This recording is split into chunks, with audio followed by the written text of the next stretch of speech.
Então, gostaria de falar sobre o legado, né? A esquerda deixou um legado inegável para a direita. É inegável que a esquerda deixou um legado, então fique claro, para a direita. Qual seria então esse legado, né? Qual seria o legado que a esquerda então deixou para a direita? Eu anotei aqui, sabe? A esquerda, sobre as manifestações ainda, né? A esquerda ensinou a direita com seus maus exemplos, até chegar ao ponto de gostarem do sangue, né? Como aquela fábula da ovelha, lógico, é uma adaptação, né?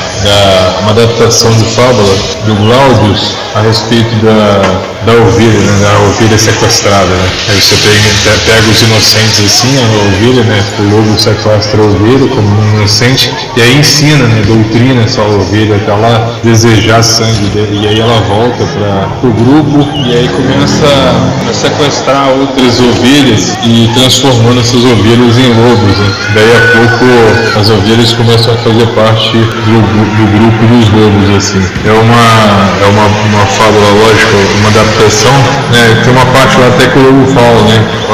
Sobre o lobo, né? O lobo é bom, a ovelha é má, e aí fica repetindo, por repetência, né?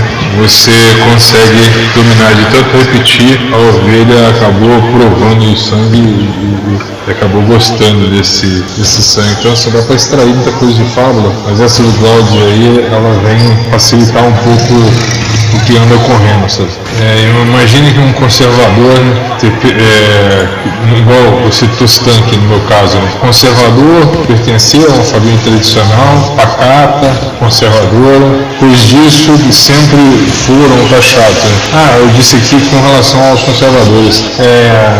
Eu imaginei aqui um exercício aqui a respeito dos conservadores, né? O que você tem de representação dos conservadores aí até hoje pela esquerda? Como é que elas conseguem olhar para o conservador?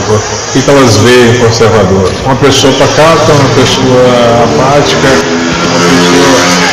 uma pessoa que não reage. Isso não quer dizer que isso seja verdade, né? Estou falando da interpretação dela, que não reage às circunstâncias, que não muda as coisas, ou seja, que não revoluciona, que nem luta por uma revolução. E aí, de repente, eu coloquei aqui, pois disso que sempre foram taxados, além de religiosos, atrasados, bregas, obscurantistas, terraplanistas, todo tipo de passividade em suas costas, como um estigma, um rótulo.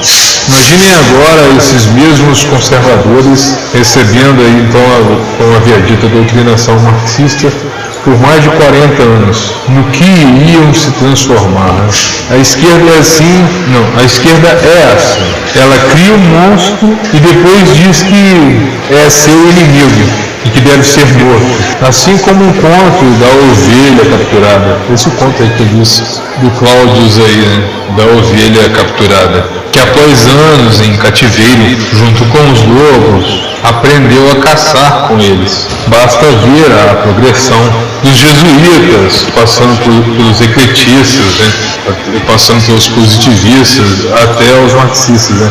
As pessoas acham que a doutrinação aconteceu por acaso, sabe? Foi uma progressão, sabe? Na educação do Brasil, a educação do Brasil ela passou por vários estágios, talvez o mais oculto, assim. Cabe aqui lembrar os positivistas que são os militares, né? Agora que o Lula quer terminar, né? Aquela coisa dos povos militares, são os positivistas, que é um ensino mais pragmatista, assim, voltado para o mercado de trabalho, sabe? Você crescer, aprender como é que funciona a parte econômica e se preparar para o mercado de trabalho. Só que não, a esquerda quer fazer a revolução, né? Quer formar teórico, sabe? Não importa que o mercado fique aí defasado, sem profissionais para preencher essas vagas, não. Porque aí, quando acontece isso, ela traz os mais médicos, sabe? O que importa elas é entupir as faculdades de humanas, de revolucionários, doutrinadores, para facilitar a revolução, né? Para entupir a cabeça dos jovens e alienar essas cabecinhas para fazerem a revolução. Então, começou com os jesuítas, primeiros anos do Brasil, depois os jesuítas foram expulsos, e aí os ecletistas dominaram, uma corrente bem pequena, secretista, pouco difundida, mas já é uma intervenção francesa. O positivismo também é uma intervenção francesa. lógico, mais fora da religião, mais próximo ao pragmático. Depois, mais uma nova integração francesa com o marxismo. E aí a gente tem pelo menos, aí, no mínimo, aí, entre 60, um pouco mais de 60, entre 40 e 60 anos de doutrinação, pelo menos 60 anos de doutrinação aí, marxista. Coloquei 40 aqui, mas acredito que pelo menos 60 anos de doutrinação marxista. Alguns vão colocar como a partir de 64, se fosse a partir de 64 já estaríamos próximo dessa data, mas se não me engano essa missão francesa foi na década de 40, se não me engano. Então teremos mais tempo, imagina só, 80 anos de doutrinação de falatório marxista na cabeça, mas eu acredito que intensificou mesmo e ganhou abertura, vamos dizer assim, a partir de 64. Então você tem escolas aí que antes eram tradicionais e se tornam puleiros do marxismo, se tornam picadeiros do marxismo, e aí a esquerda quer culpar a própria cobra que ela... Não posso dizer cobra porque seria o oposto, né? Você cria uma pessoa do bem e ela se volta contra você, né? Mas aí não, eles criaram uma pessoa do mal mesmo, mas por acaso o feitiço virou contra o feiticeiro. No caso deles, uma cobra, né? No caso nosso, eles só transformaram uma ovelha em lobo. Os conservadores aprenderam com a esquerda a criar suas próprias revoluções. É claro que isso espantou os professores, pois imaginavam terem cativado, no sentido negativo, né, esses tais conservadores. Quando a esquerda alcançou, ocupou o status quo, a direita então começou a cada vez mais se tornar oposição, torna-se a esquerda ocupa o status quo, a direita torna-se a oposição e por isso revolucionária, né? E aí ela passa a ser a revolucionária, por isso agora o ataque contra ela. A ovelha provou da mesma comida e acabou gostando. A esquerda sempre humilhou a direita, chamando de termos, né, de vários termos, né, como eu já havia dito, né? Aí eu coloquei aqui tecnicistas voltados ao trabalho, ao lucro, as coisas práticas, a economia, né, esse capital malvadão, né, capitalismo e esse imperialismo que eles falam, e o neoliberalismo, né, protagonizando ela sozinha os caminhos da revolução. Por isso, são intolerantes, pois só reconhecem os seus direitos, as suas dores, a sua ideologia, e isso os torna hipócritas, demagogos de boteco. Progresso não é poluição, mas pode se tornar, caso a confusão informacional seja repetida em constantes doses. Por isso, a esquerda da China, de Mao Zedong, se dizia uma ditadura democrática para fazer coisas distintas e opostas para serem a mesma coisa. Então, assim, a China, ela dava essas doses aí ela deturpava, né? Ela colocava duas palavras distintas juntas, né? A ditadura e a democracia, é que o fulano perdesse a referência, né? Acreditando que a ditadura fosse de fato a democracia, assim.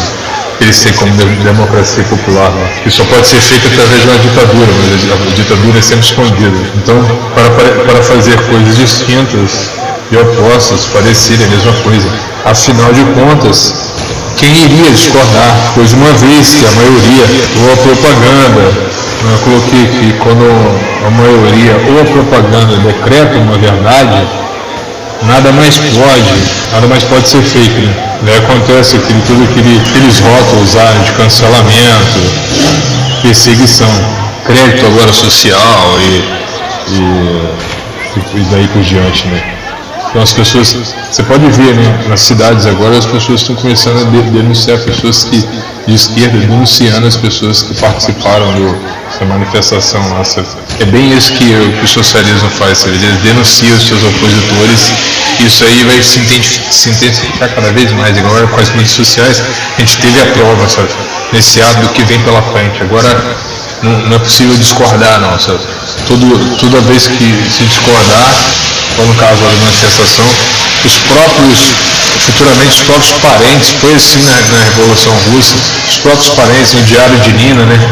Quem lê o Diário de Nina aí sabe, os parentes de Nina foi uma garota que viveu nesse período, assim, ela conta no diário, ela, assim, das perseguições, né? Você não podia tocar nesses assuntos assim, nem podia discordar do Estado com risco de ser pego pelo próprio Estado. Mas imagina agora com câmera por toda parte, o Estado sabendo sua localização, sabe, cada vez mais, sabe, através de mapas, até do smartphone, etc. Então assim, imagina como é que isso não vai se intensificar, né?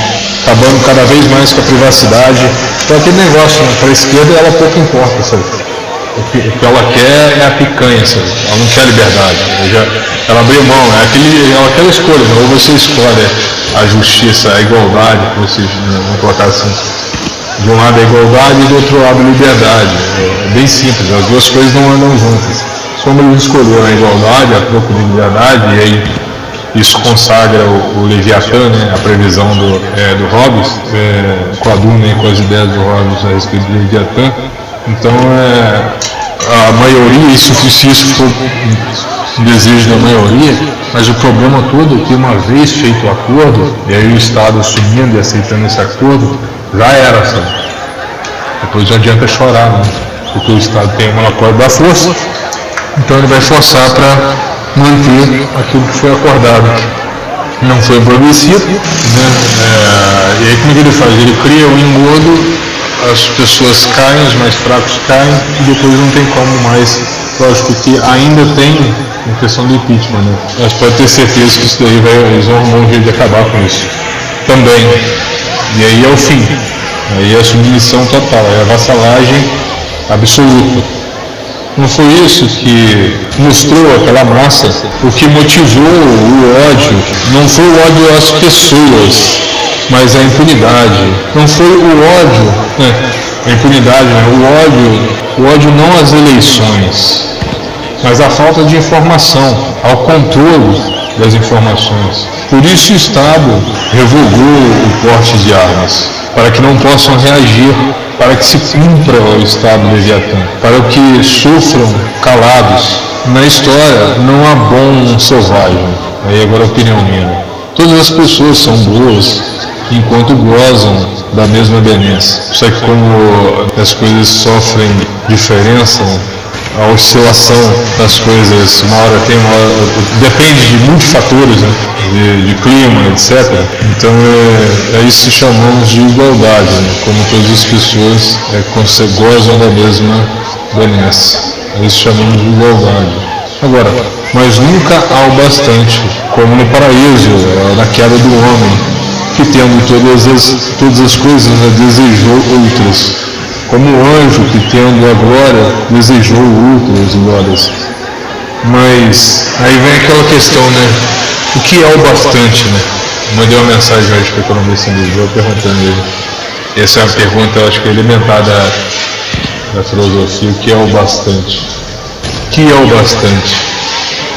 Quando uma pessoa, como medir o que é o bastante? Quem tem o poder de medir o que é o bastante? Quem tem o título, a autonomia, a permissão de medir o que é o que não é, o que é o bastante, né? Essa é a meditação que a gente tem que fazer, mas até mais.